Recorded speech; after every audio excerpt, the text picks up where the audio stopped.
Olá, muito boa tarde, seja você bem-vindo a mais uma Live JR, os nossos encontros de toda sexta-feira à tarde, sempre trazendo um assunto do seu interesse. Você, internauta que nos acompanha, hoje a gente vai falar sobre fraudes eletrônicas.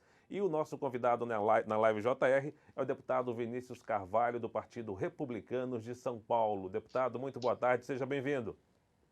Olá, Luiz. É uma satisfação enorme estar com todos vocês e falando para todos os nossos amigos e amigas a respeito de algo que acontece quase que corriqueiramente na vida de todos os brasileiros. Porque o Brasil...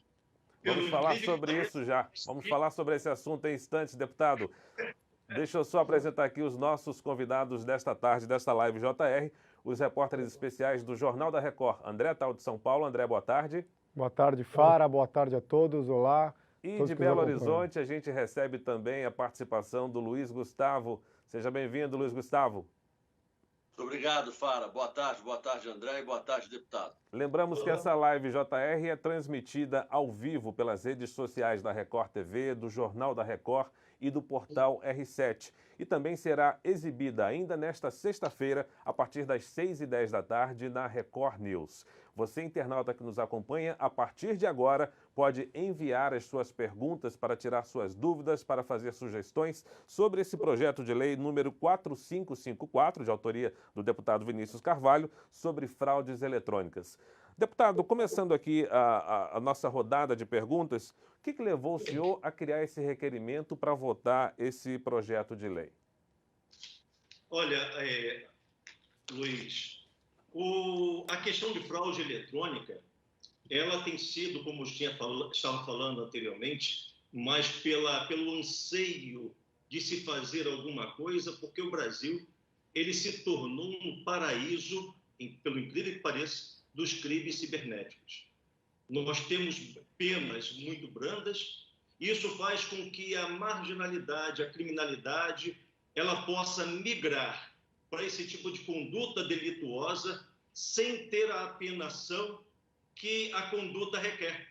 E por isso que tem aumentado muito, principalmente nesse período que nós vivemos do ano passado, 2020, né, e agora também 2021, se não fizermos alguma coisa, com relação do advento das nossas atividades de forma remota e usando muito mais as redes sociais.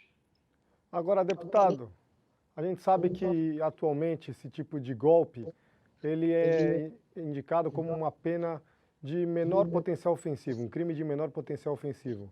O que precisa mudar? Tem que ser uma fiscalização mais rigorosa? Tem que ser uma punição muito mais efetiva, muito mais dura? O que acontece, André?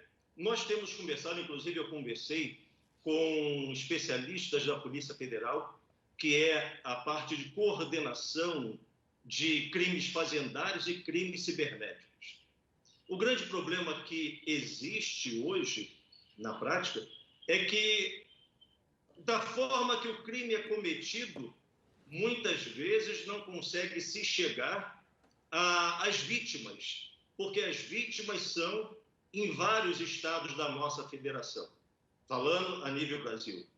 Isso faz com que a própria polícia, ao investigar, cada uma delas investiga em um estado específico onde se faz ali a denúncia. E, por sua vez, onde é que vai estar o autor do crime? Ele pode estar em qualquer lugar do Brasil ou do mundo. Digamos que esteja no Brasil, no estado, por exemplo, de Rondônia, mas as vítimas estão no Brasil inteiro, em todos os outros estados.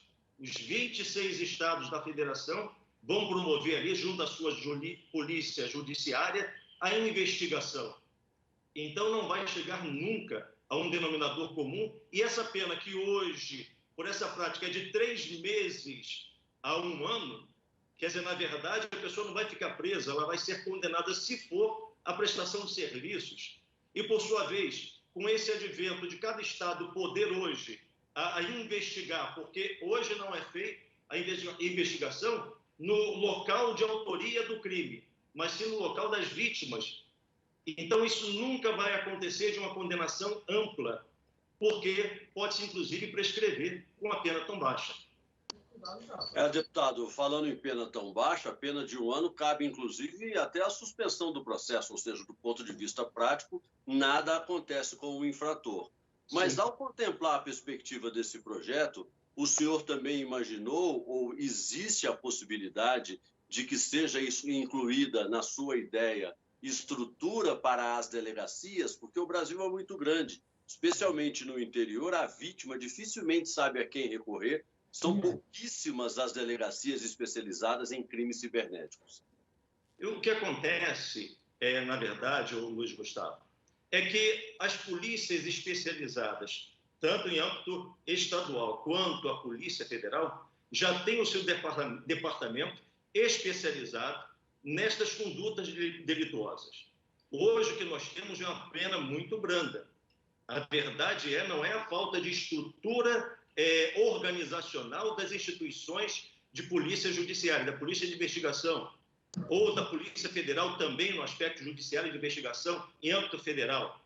Mas a questão é que, quando se chega ao culpado, é como você falou, a pessoa, quando é condenada, ela pode se trocar essa pena por uma prestação de serviço, trocar essa pena por uma cesta básica, dependendo do tipo de conduta. Nós tivemos um caso recente, se não me falha a memória, foi até em Minas Gerais, que foi uma pessoa que foi presa, né, com mais de 7, a imprensa, tive informações da imprensa, mais de 7 milhões de reais que ele estava em posse, e ele foi lá, respondeu ao delegado e saiu pela porta da frente. Vai responder o inquérito em liberdade. O que acontece com a mancha da criminalidade, eu que atuo há muito tempo dentro das comissões de segurança pública da Câmara, é uma matéria que eu gosto de estudar, inclusive, a mancha da criminalidade, ela faz com que os delitos, eles migrem para a área que tem menos risco para aquele que está cometendo o delito. O criminoso, ele não sabe, na verdade, quantos anos ele vai pegar de cadeia. Ele sabe, sim, que o crime que ele está cometendo tem a pena mínima de tanto e a máxima de tanto. E se ocorrer nisso, ele atua de acordo com essa facilidade. Nós temos que fazer essa mudança, essa alternativa legislativa, não no sentido estrutural, mas garantir que o juiz ele possa dar uma pena que seja condizente com a conduta desse criminoso, inclusive com o agravamento da pena em caso de conduta contra idoso e pessoas mais vulneráveis, coisa que não existe hoje. Deputado, em cima dessa pergunta do Luiz Gustavo, veio também a participação do nosso internauta Montserrat, que ele acompanha essa live JR pelo Instagram do Jornal da Record. Ele quer saber o seguinte: de que forma serão investigados esses crimes? Terá uma delegacia especializada? A polícia já demora tanto em suas investigações com crimes complexos como o virtual.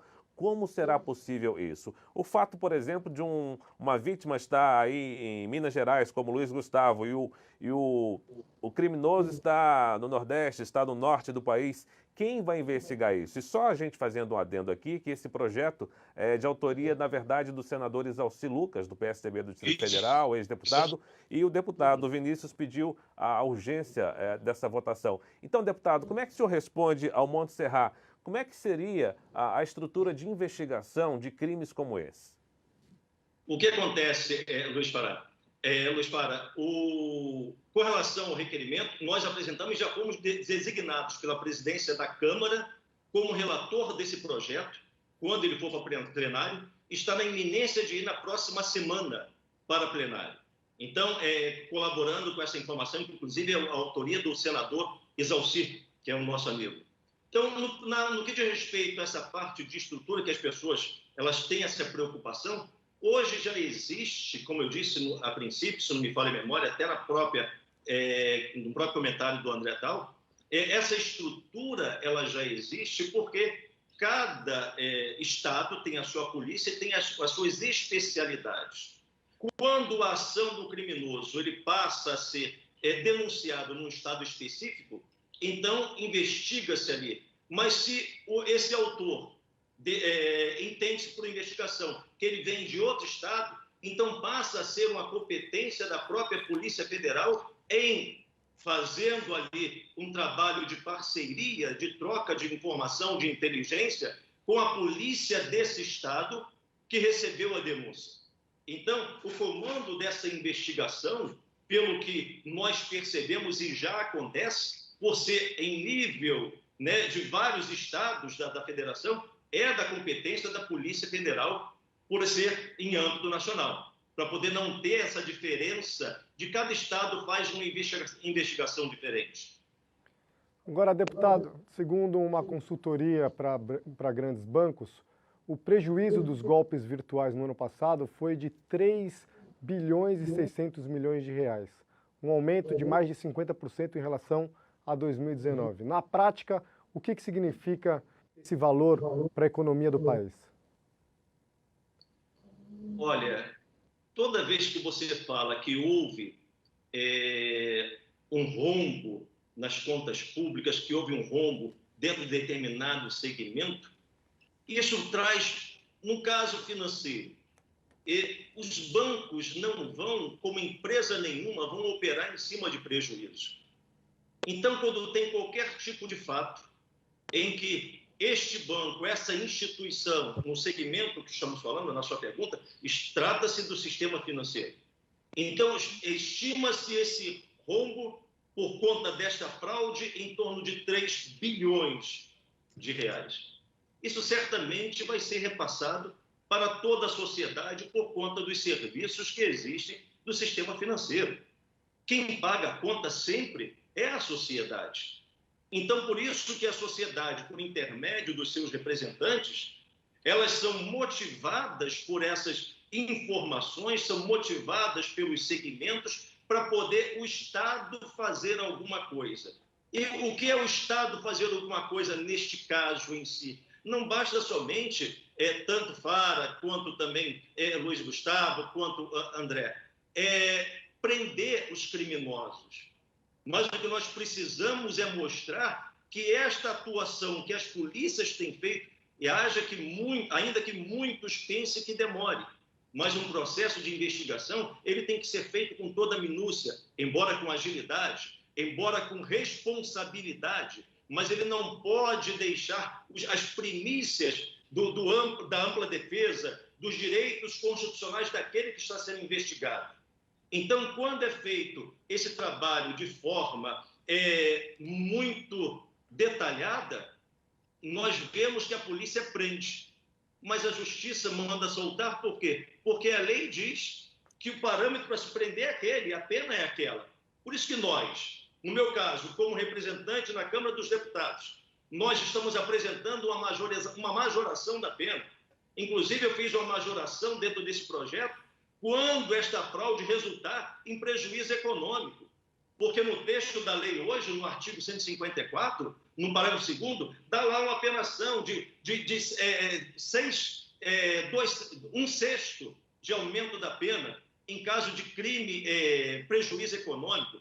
Ora, isso é motivador para continuarem cometendo esse tipo de crime. Nós estamos apenando em caso de prejuízo econômico, para aumentar para até o dobro. Ele dobrar, no caso dessa situação de prejuízo econômico. Então, o criminoso vai pensar 2 vezes quando esse projeto for sancionado e se tornar lei. É essa medida que a Câmara está fazendo para que a sociedade não pague. Porque o mercado não vai absorver sozinho um prejuízo de 3 bilhões de reais, como nós temos a informação. É a dura realidade. Deputado, o mundo inteiro discute a mudança na legislação em virtude dessa realidade virtual que todos vivemos, né? Sim. Historicamente, a sociedade sempre evoluiu muito mais rápido do que as nossas leis, como se fosse sempre o cachorro correndo atrás do rabo. E aí eu queria fazer para o senhor 2 perguntas. A primeira, se o projeto do senhor contempla ou um dia irá contemplar a reparação civil, porque só que até agora falamos apenas da questão penal, se as vítimas podem ser ressarcidas pelos seus devidos algozes, pelos infratores, e segundo, se existe uma perspectiva de cooperação internacional, porque para que essa lei, esse projeto de lei, quando se torna lei, essa lei se torne eficaz, né? Porque hoje nós sabemos que o golpista pode estar em Minas Gerais, mas o mentor pode estar na Rússia, o provedor daquela informação na Suécia, ou até mesmo o criminoso, ele pode aplicar um golpe, embora brasileiro, morando em Nova York. Como é que ficaria essa questão? Porque uma das características da internet é exatamente essa, o rompimento de divisas e fronteiras. Olha, nós temos, Luiz Gustavo, e a pergunta é muito pertinente a este fato, nós temos uma alteração na legislação que fala a respeito disso exatamente, no artigo 171, com relação às fraudes eletrônicas.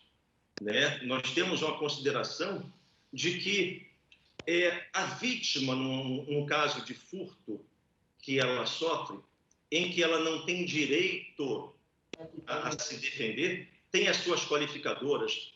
No caso de roubo, a pessoa tem ali, não tem direito de se defender, tem as suas qualificadoras que aumenta a pena para aquele delinquente.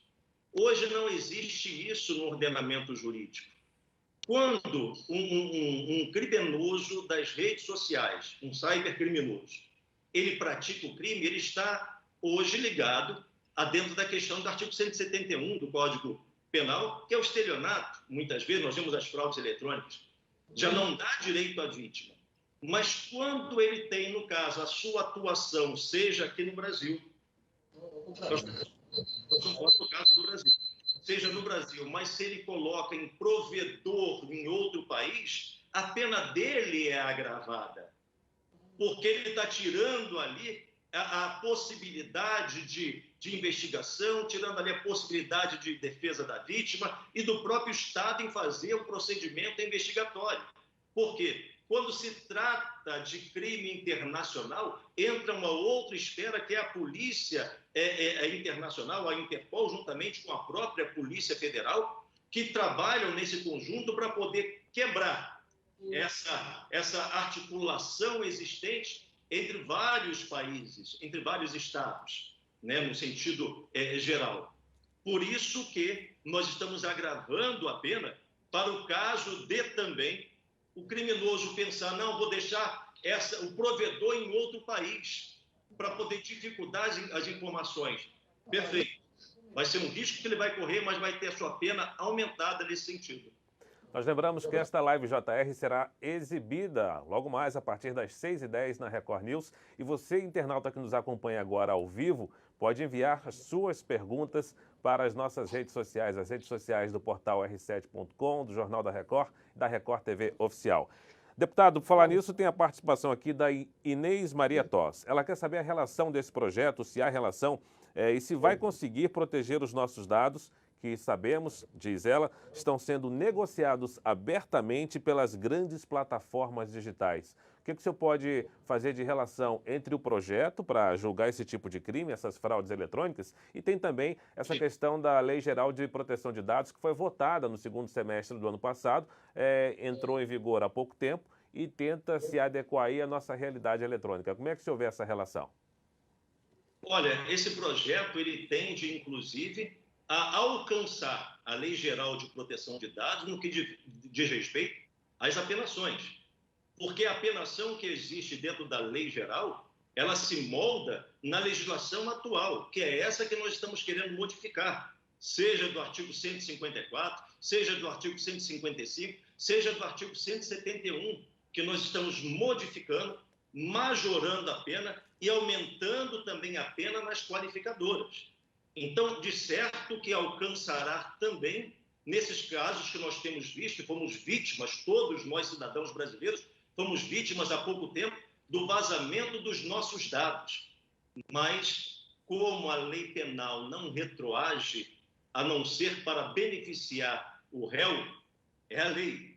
Então, esses que cometeram esses crimes vão responder, se forem pegos, dentro da legislação atual. Estamos trabalhando para que, a partir da sanção dele e se torne em lei, os que cometerem passem a responder na forma do que está sendo proposto. Agora, deputado, a gente sabe que nessa questão de vazamento de dados, segundo alguns especialistas de informação em segurança da informação, nós até fizemos uma série para o Jornal da Record sobre roubos de CPF. Praticamente todos os adultos brasileiros já tiveram seus vazados nas redes. Então, o golpe virtual ele começa já com o CPF roubado, porque o sujeito abre uma conta com o CPF de outra pessoa, ele compra uma linha de celular com o CPF de outra pessoa. Isso faz com que seja muito difícil rastrear de onde está o golpista, rastrear a origem do golpista.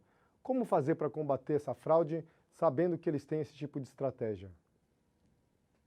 André, eu estou fazendo só uma consulta aqui dentro do meu aplicativo que fala a respeito dos estelionatos e outras fraudes. Porque é um estelionato, artigo 171, hoje atual, né? Ele fala aqui dentro desse próprio parágrafo 2º, a respeito das penas que ocorrem nesse crime de estelionato. E está sendo criado aqui a modalidade do parágrafo 2º-A. O parágrafo 2º-A, que fala que aumenta a pena de reclusão para 4 a 8 anos, né? Se a fraude é cometida com utilização de informação fornecida pela vítima ou por terceiro, induzindo a erro por meio de redes sociais e contatos. Essas pessoas, elas que cometerem esse tipo de crime, têm inclusive a pena dela agravada, nesse caso específico, quando a pessoa utiliza informações falsas para poder ela se valer e tirar proveito, ela entra dentro dessas qualificadoras do artigo 171, que é o estelionato. E nesse aspecto, nós vemos que, como falamos no início, hoje o cenário que existe é de uma facilidade para o cometimento dos crimes eletrônicos. Hoje existe essa facilidade. Volto a repetir, isso não são palavras minhas, são palavras que vêm de julgamentos de próprios ministros do STF que falam a respeito disso, que quando o criminoso ele vai cometer um delito, ele não observa jamais o que ele pode pegar de pena, mas ele observa quanto ele pode pegar de mínimo, quanto ele pode pegar de máximo. Ele não sabe quanto ele vai ter, mas ele calcula dentro desse parâmetro se é possível, se é plausível ou não ele continuar com a sua conduta. E hoje tem sido plausível e possível, porque eles não respondem com nada. Esse agravamento da pena é que vai fazer uma mudança, inclusive, acredito, nessa concepção. Já houve mudança no tocante às fraudes eletrônicas bancárias. Houve mudança, mas eles se migraram para outro tipo de conduta. Há quem diga, inclusive, né, deputado, que essa revolução tecnológica é tão importante quanto um dia foi a revolução industrial, né? Antigamente, o ser humano precisava de 4 elementos básicos, né? A água, ar, terra e alimento. Hoje também nós precisamos de um Wi-Fi, né? A gente sem conexão fica meio que desorientado, né? E a verdade é que a chegada da tecnologia relativizou muitos direitos até então considerados fundamentais e constitucionais. Como é que há que se falar, por exemplo, em direito à intimidade ou à privacidade se você vai no Google e ali você acessa o endereço de quem quer que seja, né? Como bem disse o André há pouco aí, esse roubo de CPFs, por exemplo, vem alimentando a indústria do crime. E aí eu queria fazer uma pergunta para o senhor, fazendo até uma analogia com a situação da quadrilha, que quando rouba e vende para alguém aquele produto roubado. E essa pessoa que compra é enquadrado como receptador, né? Ele também vai responder pelo crime na tipificação que cabe à receptação. Existe a perspectiva desse projeto de lei contemplar também uma eventual punição para aquele que usufrui desse dado adquirido de maneira ilícita? No próprio projeto em si, Gustavo, não existe essa alteração que está sendo feita no 155, no 154, no 171 do Código Penal, não está mexendo também nos outros artigos do Código Penal que fale sobre a receptação. Mas numa formação de quadrilha, todos respondem pela mesma conduta.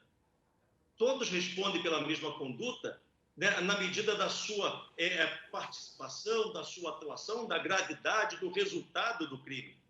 Então, não há que se falar numa formação de quadrilha que um só vai responder pelo 171 estelionato, ou vai responder pelo furto qualificado 155, ou vai responder pelo 154, que nós estamos aumentando aqui agora também, no caso dos problemas que existem da fraude eletrônica propriamente dito, todos vão responder pelos mesmos crimes por conta desta condição de qualificadora que é a formação de quadrilha.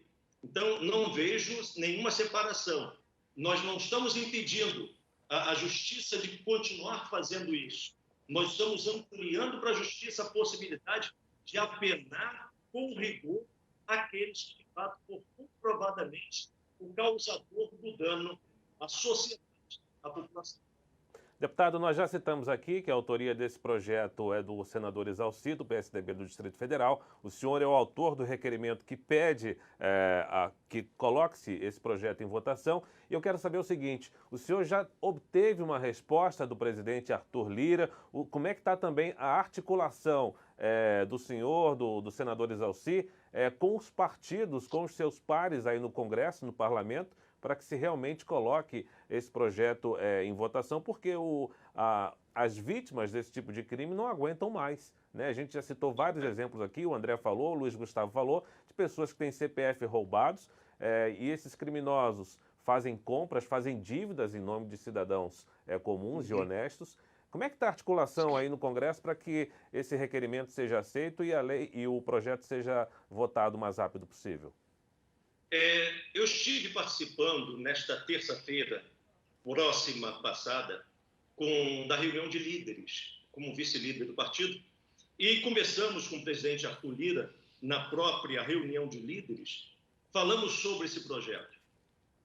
O que acontece é que nessas 2 semanas que se encerram, esta e a passada, nós votamos exclusivamente assuntos voltados para o enfrentamento do Covid, diretamente do Covid. E na semana que vem, foi a fala do próprio presidente Arthur Lira, é que nós faremos uma mesclagem de projetos. Projetos que tratem exclusivamente da questão do Covid e outros projetos tão importantes para esse enfrentamento que nós estamos vivendo.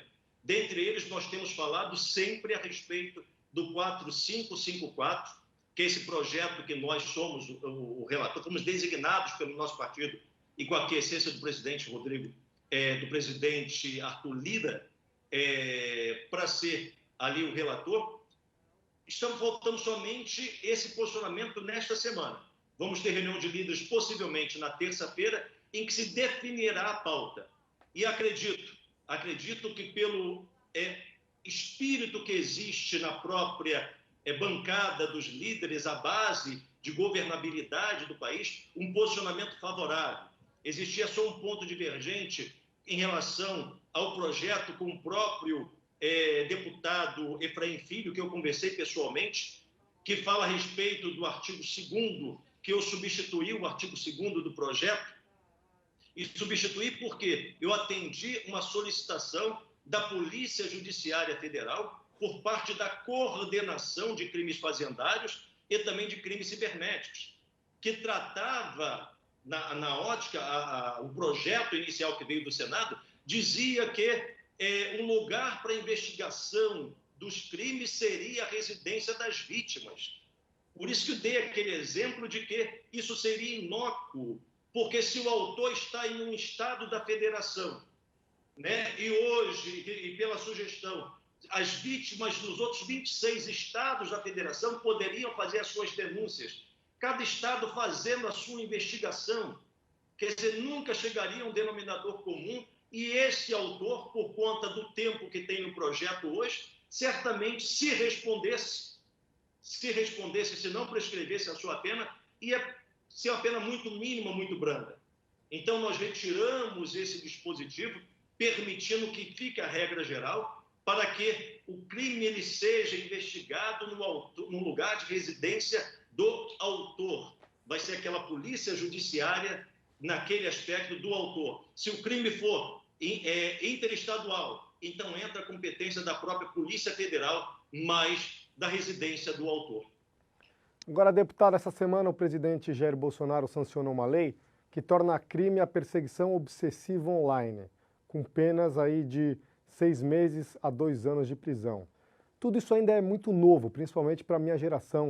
Eu já passei dos 40 e, para mim, eu lembro que perseguição obsessiva era o sujeito ir na porta da faculdade da pessoa, ir na porta da casa da pessoa, ir na frente do trabalho, ficar esperando aquela pessoa que ele estava perseguindo. Tudo isso faz com que, hoje em dia, online, os perseguidores estejam anônimos por trás de uma tela. Como é que, para vocês, para os senhores que são do Poder Legislativo, essa nova realidade de tecnologia, o que muda na forma de criar leis, na forma de pensar, na rotina de trabalho dos senhores? André, o que acontece? Nós que já passamos dos 40, né? E uns um pouquinho mais. Dos 50 no meu caso, deputado. Oi. Quer dizer, eu não passei muito, não, entendeu? Para nós vermos. A sociedade, como o próprio Luiz Gustavo colocou, ela vai se moldando à evolução social. E assim também no aspecto do Estado em reprimir algumas condutas que trazem prejuízo à sociedade, ao indivíduo e à sociedade como um todo. Um projeto como esse, nós temos que ver que ele tem um apelo, sim, porque está sendo cometido um crime, e esse crime precisa ter uma resposta do Estado, juiz, no tocante a ele. Porém, nós temos uma Corte Constitucional, que é o STF, para poder ver as questões de excesso. O que excede esse tipo de conduta desta proposta que se tornou lei? Que essa apenação, ela vai ferir alguns direitos constitucionais ou não? Então, somente um tempo, espero que não demore muito, vai mostrar que este tipo de tipificação e qualificação de crime, ele de fato veio para poder ajudar no relacionamento da sociedade e evolução social, ou apenas aquela questão midiática. E essa questão midiática, certamente, ela será combatida nas esferas competentes, digo, Supremo Tribunal Federal, para poder averiguar a sua constitucionalidade ou inconstitucionalidade, no todo ou em parte dessa legislação penal que foi sancionada pelo presidente. Todos nós que participamos aqui dessa live, né, deputado, nós somos os migrantes digitais. Viemos de uma outra era, estamos reaprendendo a viver, estamos aprendendo a viver agora dentro do mundo digital. Existem os nativos digitais, que é a meninada que já chegou, os nossos filhos aí dominam a tecnologia com muito mais maestria do que a gente, né? O deputado, se tornou muito comum, especialmente nos últimos tempos, o golpe por outras plataformas, como o WhatsApp. O projeto do senhor que contempla esse tipo de sanção vai abarcar também, vai contemplar também essas plataformas? São todas as plataformas, independentemente das que já existem ou que possam vir a existir? Sim, Luiz Gustavo. É tipificado por todo tipo de conduta praticada dentro das redes mundial de computadores. Né? Não é somente fraude eletrônica, de banco, a fraude previdenciária, mas inclusive estelionato, que muitas vezes nós mesmos somos vítimas, quando não usam o nosso nome, pedindo a amigos, né, de nosso contato, que roubam os nossos contatos e mandam mensagem como se nós se passasse por nós mesmos, falando de uma dificuldade, pedindo apoio econômico. Dinheiro.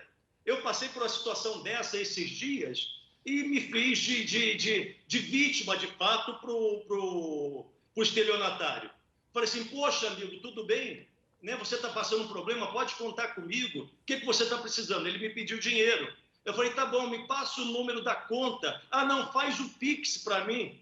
Eu falei assim, mas eu não tenho Pix, eu faço transferência de conta a conta. Ele me deu o número da conta dele de um banco específico, né? Eu falei assim, mas eu preciso, minha conta não é desse banco. Eu preciso do seu CPF. Ele me mandou o CPF André, e o CPF certamente é de uma pessoa que em 2019 perdeu o documento dele, olha só, perdeu o documento e fez a reclamação da perda do documento, e esse estelionatário estava usando esse documento pedindo dinheiro. Então, quer dizer, através de contatos que nós temos, nós vimos exatamente essa questão da fraude. E, gente, eu não dei dinheiro para ninguém. As pessoas hoje elas têm que ficar atentas, né, em relação a isso. Quando você vê muita facilidade em propaganda de internet, venda disso, a coisa custa X e a pessoa está recebendo uma proposta de 3, 4, 5 vezes menos, suspeitos, porque senão você vai ser mais uma vítima, vai ser muito difícil, inclusive, reaver o seu prejuízo, como foi falado anteriormente pelo próprio Luiz Gustavo, né? A pessoa ela pode ter ali a apenação dela criminal, mas não quer dizer que a vítima vai conseguir ter a sua reparação do dano. Ela pode até tentar o dano civil, no caso, né? Ela levou prejuízo econômico, prejuízo não importa qual seja a esfera, o dano moral, o dano material, lucro cessante, ela vai entrar numa esfera judicial, aí entra a questão, vale a pena? Quanto foi que você foi prejudicado? Vale a pena você entrar numa demanda que pode demorar tanto tempo? Se a vítima não, se o autor está em outro estado.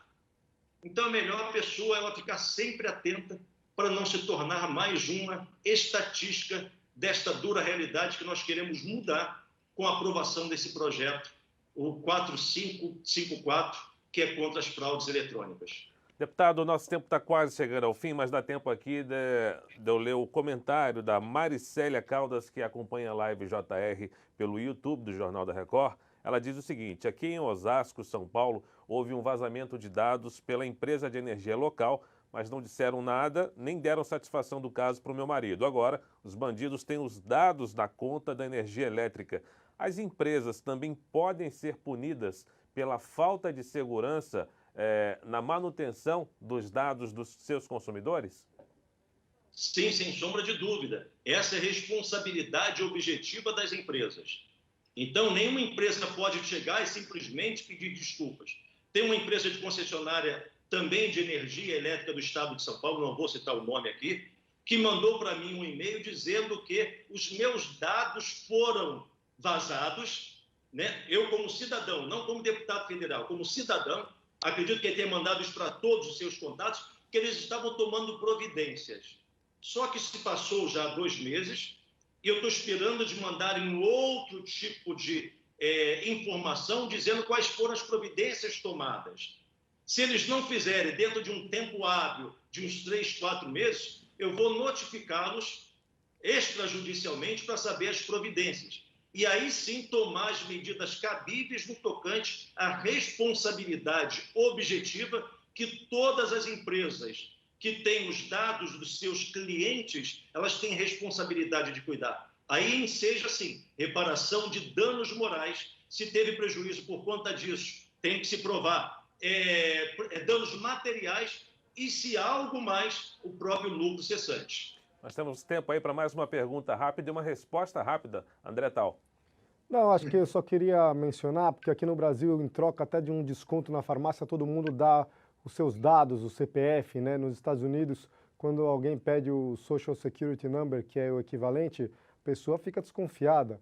Então, até uma sugestão para os senhores deputados, algo nesse sentido, de preservar o sigilo do CPF, né? Que é algo tão valioso. O que acontece, André, nós fizemos, inclusive dentro dessa questão da lei geral de proteção de dados, como vocês sabem, o próprio Luiz Fara sabe, nós atuamos há muitos anos na defesa do consumidor e na própria Comissão de Defesa do Consumidor da Câmara dos Deputados, inclusive pela minha formação jurídica. Eu sou advogado especialista nessa área, né, de defesa do consumidor.